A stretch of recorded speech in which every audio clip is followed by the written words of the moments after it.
Is everybody ready? Okay. Thank you very much, members of the press and fellow Kenyans. This afternoon marks yet again that great opportunity as the people of Kenya to continue the journey of defending our democracy.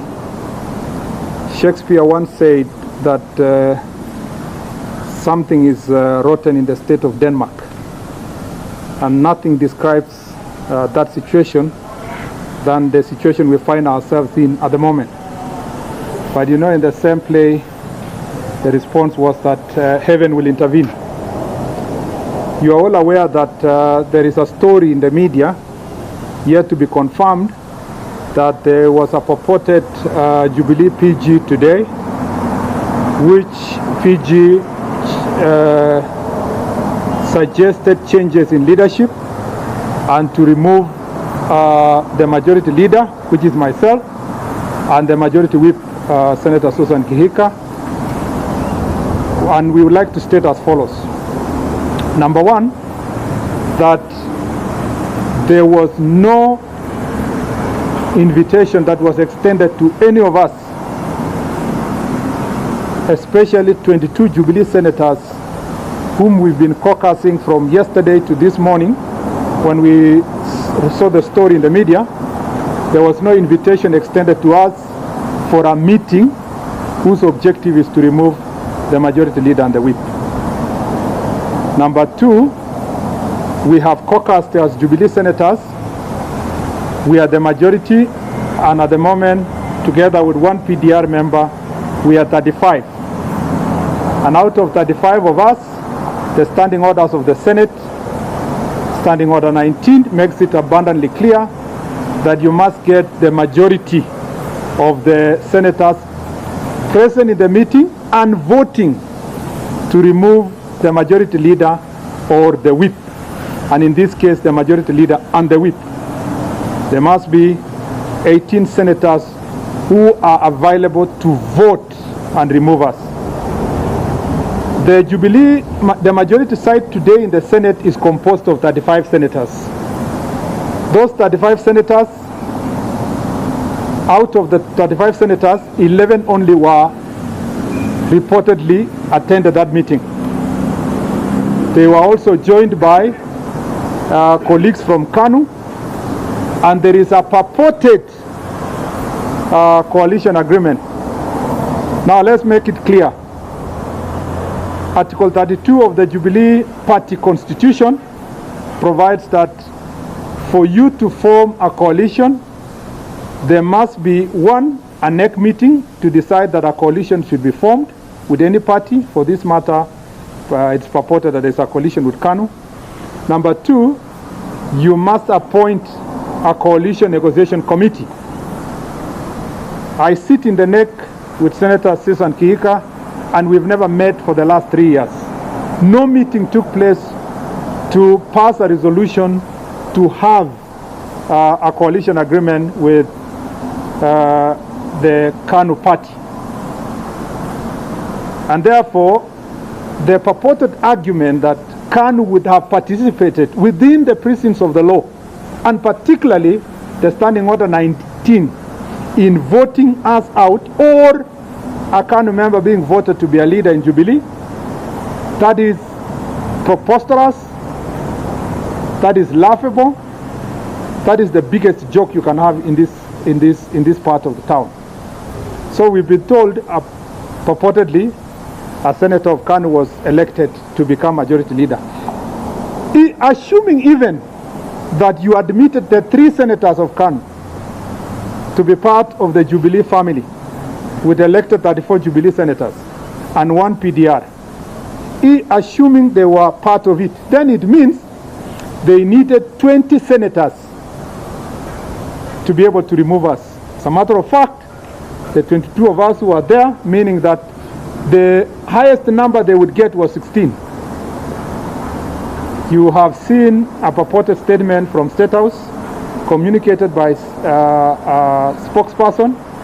We want to make it clearly that State House is not Jubilee Party headquarters. State House is a place of honor It's a place that welcomes all political parties. It's a symbol of national unity, not parochial, divisive politics. So we must treat that communication with the contempt it deserves, because the spokesperson of State House should be speaking about the country and the presidency, not the Jubilee Party leader. The Jubilee Party leader has his spokesperson in the Jubilee headquarters in Thika Road. But State House is a place of honor, place of leadership, place where the communication that comes here is the one that unites the country. So, for that matter, you've seen that communication purporting that there were 20 senators in State House. That's not true. And in fact, because they didn't get the right numbers, there is a chopper currently stationed in Kilifi, looking for a senator in Kilifi. There is a chopper currently stationed in Hola, looking for a senator from Tana River. There is a chopper that is stationed in Marsabit, looking for a senator in Marsabit. And there is another chopper that is stationed in Samburu, looking for the senator of Samburu. Because why? They lied to the public that they were in a meeting in State House with those senators, but those senators, out of their volition, say they will not participate in divisive politics, and they didn't want to attend any meeting that was reported from the press without proper invitation for the members to be able to attend. Now, therefore, where is the way forward? Number one, the decision to remove myself and Senator Kiika as majority leader and majority whip is therefore null and void for want of vote procedure and for failure to keep with the constitution of the Jubilee, the standing orders, and the laws of Kenya and the constitution of Kenya. Number two, we'll be awaiting for the communication of the Speaker tomorrow. We have written to the Speaker, the 22 of us have written to the Speaker to tell him in uncertain terms that we never participated in that meeting, and therefore there is no way they would be able to get the purported 20 senators, because we are not 42. We are only, at most, even if you included Kanu, we are only 38. So the most they would get after the 22 is 16. Now, what is the way forward for the country as a nation? A lot of attack has been directed on some of us for speaking the truth and speaking the truth. And the Bible says that ye shall know the truth, and the truth will set you free. Today we are gathered here to let you know that the truth is that there was no meeting of Jubilee. There was no meeting to remove us. The meeting did not have the number of people they are purporting that they had to remove us. And therefore we will proceed to perform our responsibilities and duties with honor that was bestowed upon us by the people of Kenya and the fellow senators of Jubilee. To President Uhuru Kenyatta, I want to tell him that we have maximum respect on President Uhuru Kenyatta. We don't have any grudge against him. We do not understand where the anger comes from that is being directed to us. We do not want to blame him, but we want to tell him that God called him into position of leadership at such a time as this. And Your Excellency President Uhuru Kenyatta, we have served with you. I know you very well. I know your strengths. I know your weaknesses. And I want to say that we will continue praying for you, because the world at the moment is facing a serious pandemic that has affected the economy of this country. There are so many jobless people now because of this pandemic. There are so many Kenyans, hustlers, who do not have food. Our conversation, Your Excellency, should not be about Murkomen. It should be about that hustler in Mukuru Kwanza, the one who was removed in Kariobanki. The focus of the country, as we speak at the moment, should be about the people who need our services more than about ourselves, removing ourselves here and saying, Mr. This should get a job, Mr. This should get another job. We will not relent in putting our focus on those issues. We'll continue raising issues that are affecting our country. We'll continue pushing for the future of this country. Luckily, with God's grace, as you can see, we are just, if you were to compare the day with our political life, we are just at 8 o'clock in the morning. We have a long way. I think politically, we want to wish the president well, because it's at 4 o'clock, maybe approaching 5. And therefore, we do not want to have a quarrel with the president. We want to focus on supporting him so that it reaches 7 o'clock and his political lifespan comes to an end. He will have a legacy to show the people of Kenya. It cannot be that the legacy of the president is wrangles within Jubilee. Lastly, we want to ask the president that please help us. Let us support this thing called handshake. If it's uniting everybody, start at home. There is no way you can preach the gospel to the Gentiles when the Jews have not been converted. So it must start from Jerusalem, like the Bible says. And your Jerusalem is Jubilee. And we are ready. We've been waiting for that moment that we can be able to have a sitting as Jubilee and we move forward. I want to tell Kenyans that if the situation continues,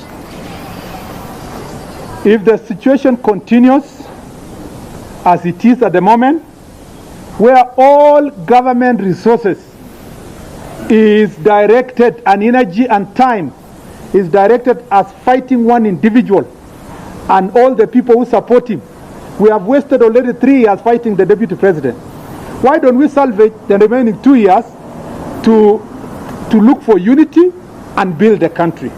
So it is sad that as a country we don't have one elder, we don't have one bishop, we don't have one leader who can approach the president and calm him and tell him, let's work together and work with your people and put your country together.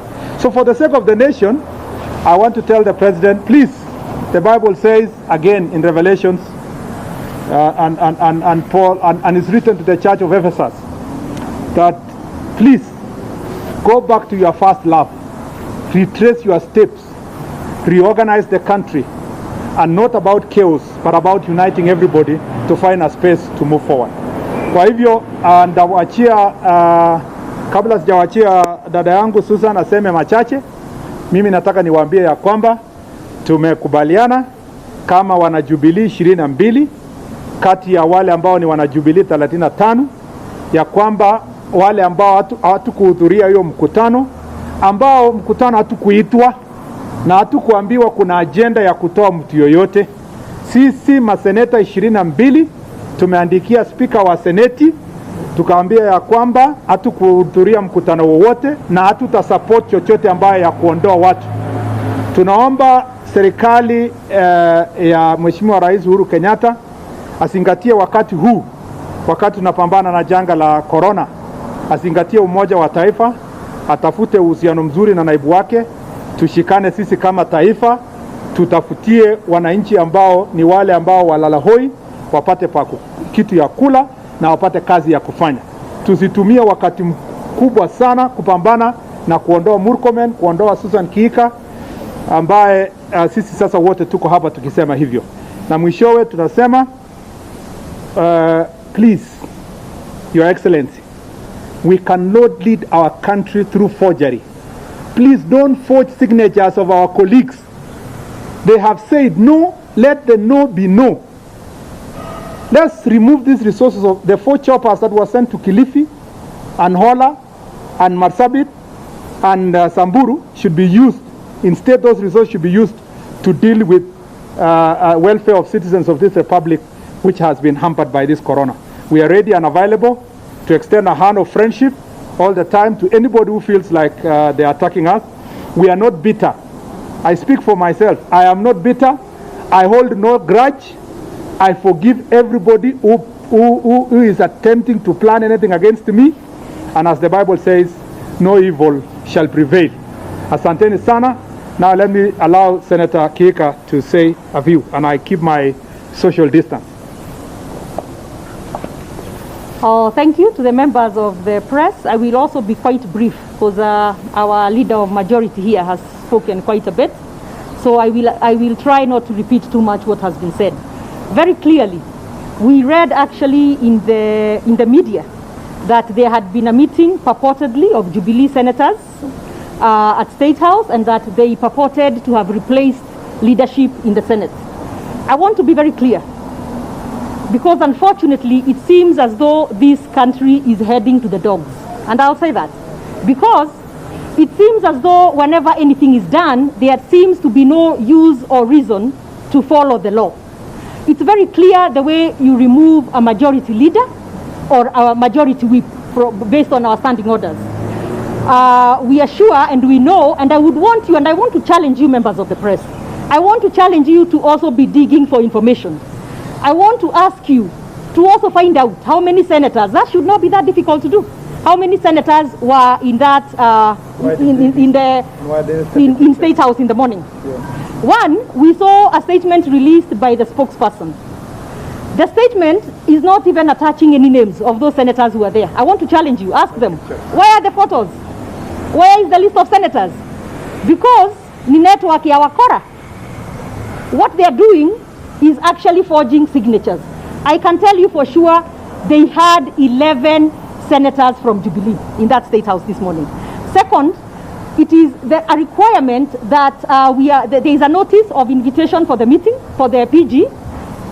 That was not done. Second, the agenda must be very clear, so we were not aware of what that was. We were not invited. And third, they did not have enough senators to be able to purport to do what they did. Now, Jubilee senators are 34. We can add the one for PDR to 35.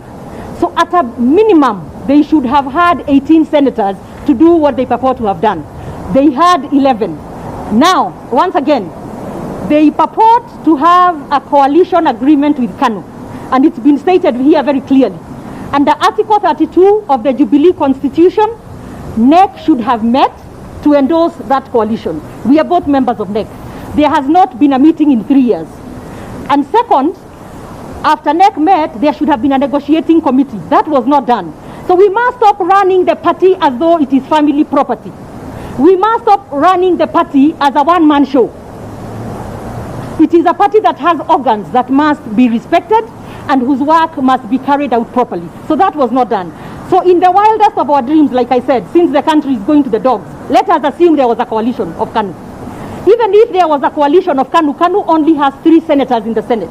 So that would bring their number to our numbers to 38.